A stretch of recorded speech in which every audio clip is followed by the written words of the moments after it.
सेबी ने equity funds को अलग अलग कैटेगरीज में डिस्ट्रीब्यूट किया है, जैसे large cap, mid cap, small cap, sectoral और सॉल्यूशन ओरिएंटेड। पिछले कुछ दिनों में मैंने 2-3 लार्ज कैप फंड का रिव्यू पेश किया था। आज उसी के जो देखने वाले उनमें से कुछ लोगों ने मुझे इस फंड का रिव्यू करने के लिए रिक्वेस्ट पुट की थी, तो मैं आज आपको एक लार्ज कैप फंड का रिव्यू करता हूं। इस फंड का नाम है ICICI prudential blue chip fund. अभी इस वीडियो में हम लोग देखेंगे कि लार्ज कैप कैटेगरी में निवेश करने के फायदे क्या है। उसके साथ ही हम लोग लार्ज कैप कैटेगरी का पूरा जो फैक्ट है वो देखेंगे। उसके बाद हम लोग देखेंगे कि लार्ज कैप इस फंड के फंड मैनेजर कौन है। हम लोग इस फंड के बेसिक डिटेल्स और फैक्ट्स देखेंगे। हम लोग इस फंड का पोर्टफोलियो देखेंगे। हम लोग इस फंड ने गए 3 महीने में क्या खरीदा, क्या बेचा है वो देखेंगे। हम लोग इस फंड का जो दूसरे इस कैटेगरी के फंड्स हैं उनको कंपेयर करेंगे 1, 3, 5 साल के रिटर्न के लिए। साथ ही में हम लोग ये भी कंपेयर करेंगे कि इस फंड का और उस फंड का बाकी जो फंड्स है उनका एक्सपेंस रेशियो में कैसा डिफरेंस है। हम इस फंड का जो बाकी कैटेगरी है फंड की उनमें हम लोग रिस्क रेशियो भी कंपेयर करेंगे। और अंत में हम लोग देखेंगे कि किन लोगों के लिए इस फंड में निवेश करना ठीक रहेगा। तो चलिए रिव्यू करते हैं ICICI prudential blue chip fund. तो लार्ज कैप ये जो कैटेगरी है, ये कैटेगरी जैसे मैं हमेशा कहता हूँ कि इक्विटी में वैसे देखिए सेफ अगर कहा जाए तो इन्वेस्टमेंट में 100% सेफ ऐसा कुछ नहीं होता है। सेफ ये जो टर्म है ये इन्वेस्टमेंट में ऑलवेज एक रिलेटिव टर्म होती है। मतलब कि लार्ज कैप फंड्स हैं वो मिड कैप से सेफ है, क्योंकि अगर मार्केट गिर जाए तो मिड कैप अगर 20% गिर जाएगा तो लार्ज कैप 20% नहीं गिरेगा, शायद थोड़ा कम गिरे। वैसे ही मिड कैप अगर देखा जाए तो फिर स्मॉल कैप से सेफ है। तो सेफ जो है ये टर्म ये निवेश करते वक्त एक रिलेटिव टर्म होती है, ना कि ना कि कोई निवेश 100% सेफ होती है या फिर ना कि कोई निवेश ये 100% रिस्की होती है। तो क्या होता है कि लार्ज कैप जो है, तो पहले देखते हैं कि लार्ज कैप क्या होता है। तो मार्केट कैपिटलाइजेशन के हिसाब से जो टॉप 100 कंपनीज हैं वो लार्ज कैप में आते हैं, जैसे कि इन्फोसिस है, एचडीएफसी बैंक है, आईसीआईसीआई बैंक है। उसके बाद इन लार्ज कैप कंपनीज होती है, इनका बिजनेस जो है उनका हमें एक अच्छा खासा ट्रैक रिकॉर्ड होता है और उनका एक इस्टेब्लिश बिजनेस होता है। ये जो कंपनीज है ये इंडिया की लगभग टॉप 100 कंपनीज होती है। तो इसमें ये जो क्वालिटी है ये स्टॉक का, उसमें दो राय नहीं होती कि ये स्टॉक अच्छे होंगे या नहीं होंगे। कुछ कंपनीज जो है जैसे कि एचडीएफसी है, ये HDFC limited, HDFC bank, HDFC insurance, HDFC asset and management, in companies के शेयर एचडीएफसी बैंक वैसे भी होल्ड करती है। तो आपके पास अगर आपके पास एचडीएफसी लिमिटेड के शेयर है, मतलब आपके पास कुछ percent HDFC bank, HDFC insurance और असेट मैनेजमेंट के शेयर तो है ही। ये जो कंपनीज होती है साइज वाइज देखा जाए, बिजनेस साइज वाइज और असेट साइज वाइज, तो एक लार्ज साइज में आती है। इनका कॉरपोरेट गवर्नेंस जो है वो अच्छा होता है, क्योंकि तब जब इनका गवर्नेंस अच्छा है, बाकी अच्छा है, इसीलिए तो ये कंपनीज का मार्केट कैपिटलाइजेशन इतना बड़ा हुआ होता है। ये कंपनीज रिलेटिवली स्टेबल और लॉन्ग टर्म में अच्छे रिटर्न आपको दे सकते हैं। अभी देखते हैं लार्ज कैप का डेटा। इस कैटेगरी में टोटल 29 स्कीम्स है और इस कैटेगरी का जो AUM है वो 1,45,154.40 करोड़ है। देखिए, मैं जब आपको ये नंबर्स बताता हूँ तो मैं आपको नंबर्स दिखाने के लिए नंबर्स नहीं बताता, तो आपको पता चल जाता है कि समझो मैंने कहा कि यहाँ पे इतना है, मतलब कि कितने निवेशक इस कैटेगरी के फंड में निवेश कर रहे हैं और उनका ट्रस्ट कितना है। उसके बाद हम लोग देखते कि इस फंड के मैनेजर कौन है। इस फंड के मैनेजर है मिस्टर अनीश। तो इनका टोटल जो एक्सपीरियंस है वो 24 साल का है और ये जो फंड है ये सितंबर 2018 से मैनेज कर रहे हैं। अगर आपको इनके बारे में और जानकारी चाहिए तो आप वीडियो यहाँ पे पॉज करके पढ़ सकते हैं। इस फंड के साथ मिस्टर अनीश जो दूसरे फंड मैनेज कर रहे हैं उनके मैंने 135 और सिंस इंसेप्शन रिटर्न यहाँ पे कंपेयर किए हुए, तो ये भी स्क्रीन आप पॉज करके देख सकते हैं। यहाँ पे आप रिटर्न की कंपैरिजन प्लीज़ मत करना, क्योंकि इनका जो यहाँ पे हर फंड एक अलग कैटेगरी का है, तो आप एप्पल को ऑरेंज से कंपेयर नहीं कर सकते। लेकिन हाँ, आपको एक पता चल जाएगा ये जो लिस्ट और रिटर्न्स देख के कि इनका जो बाकी स्कीम्स भी है वो कितना कंसिस्टेंटली परफॉर्म कर रहे हैं।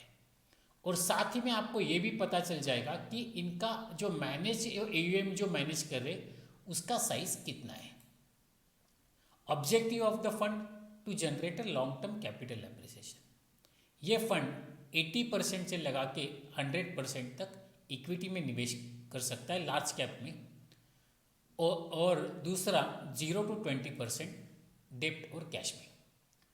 इस फंड का जो AUM है एज ऑफ 4 सितंबर 2020 24,567.38 करोड़ है। इस फंड का इंसेप्शन 23 मई 2008 को हुआ था। बेंचमार्क है निफ्टी 100, लार्ज कैप कैटेगरी में आता है। कम से कम आप जो लमसम है वो 100 रुपये कर सकते हैं और SIP भी आपका कम से कम 100 रुपये से शुरू हो सकता है। तो ये हर किसी के लिए ये फंड हो जाता है। एक्सपेंस रेशियो अगर आप देखना चाहें तो 1.73% एज ऑफ 31 जुलाई 2020। ये एक्सपेंस रेशियो फिक्स नहीं होता है। जब भी एक्सपेंस रेशियो में कोई चेंज होता है तो ये जो एसेट मैनेजमेंट कंपनी है ये आपको ईमेल करके बताती है, अगर आप निवेशक है तो, कि एक्सपेंस रेशियो में TR में कितना चेंज हुआ है।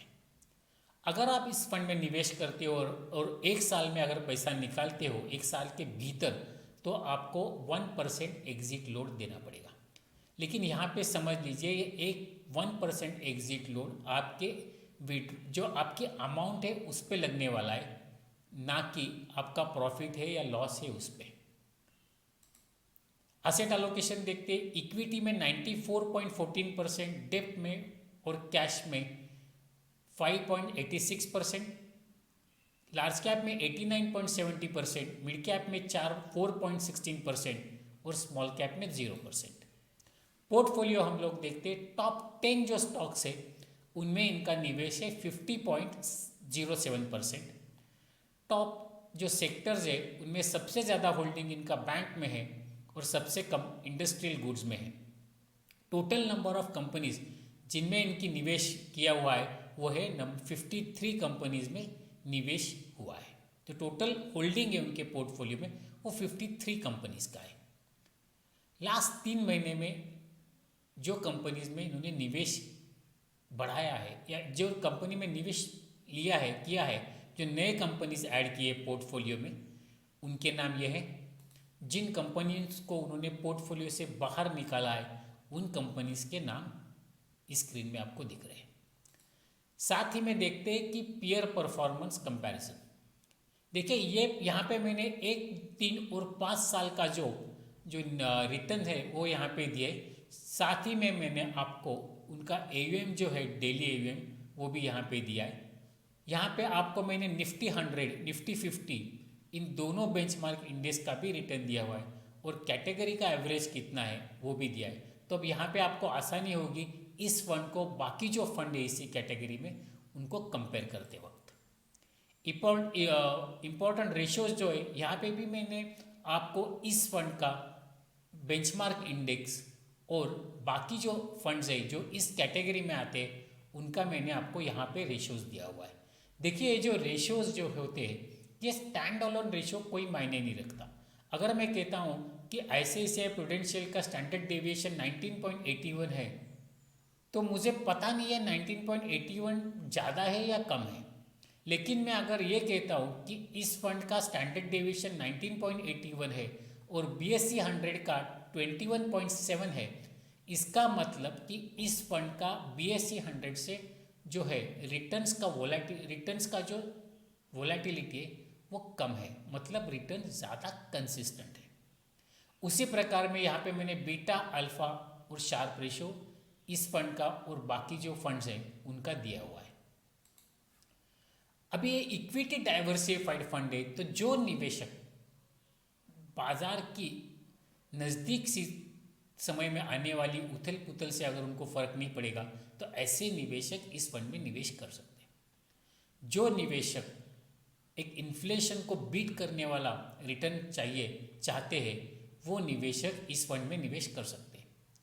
जो निवेशक 5 से 7 साल के ऊपर उनका टाइम होराइजन है वो निवेश करना चाहते हैं तो वो इस कैटेगरी के फंड में निवेश कर सकते हैं। साथ ही में जो निवेशक एक लॉन्ग टर्म होराइजन है वो लोग इस फंड में निवेश कर सकते हैं। और मैं आगे जाके ये सिंस एक लार्ज कैप कैटेगरी है तो जो निवेशक पहली बार निवेश कर रहे हैं उनको शुरुआत लार्ज कैप से करना ज़्यादा बेहतर होगा, क्योंकि लार्ज कैप का उनका मार्केट में उथल पुथल और ये थोड़ा कम होता है कंपेयर टू स्मॉल कैप और मिड कैप। तो मैंने आपको अभी ICICI ब्लू चिप फंड की पूरी जानकारी दी। अगर आपके पास ये फंड है तो आप ये पूरी जानकारी पाके सोच सकते हैं कि आपको निवेश बढ़ाना है, निवेश वैसे ही रखना है या निवेश घटाना है या निवेश पूरा निकालना है।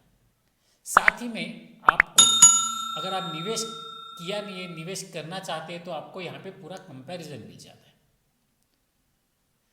अगर आप इस चैनल पे पहली बार आए हैं और आपने अब तक निवेश नहीं किया है, अब तक अगर सब्सक्राइब नहीं किया है तो आप इस चैनल को सब्सक्राइब करना मत भूलना और सब्सक्राइब करते वक्त बेल आइकॉन ज़रूर दबा देना, क्योंकि बेल आइकॉन दबाने से मैं जब भी कोई नया वीडियो अपलोड करता हूँ तो आपका उसका एक अलर्ट मिल जाता है, तो आप वो वीडियो मिस नहीं करते। क्योंकि मेरे पास सब्सक्राइब जो लोग होते हैं उनका कोई कांटेक्ट नहीं होता है, तो मुझे पता नहीं चलता है कि आपको अलर्ट मिला है या नहीं मिला है। उसी के साथ में मेरे जो वीडियो, अगर ये वीडियो आपको लगता है कि आपके किसी दोस्त या आपके रिलेटिव को भी बेनिफिट हो सकता है तो आप शेयर करना ना भूलिए। Thank you very much.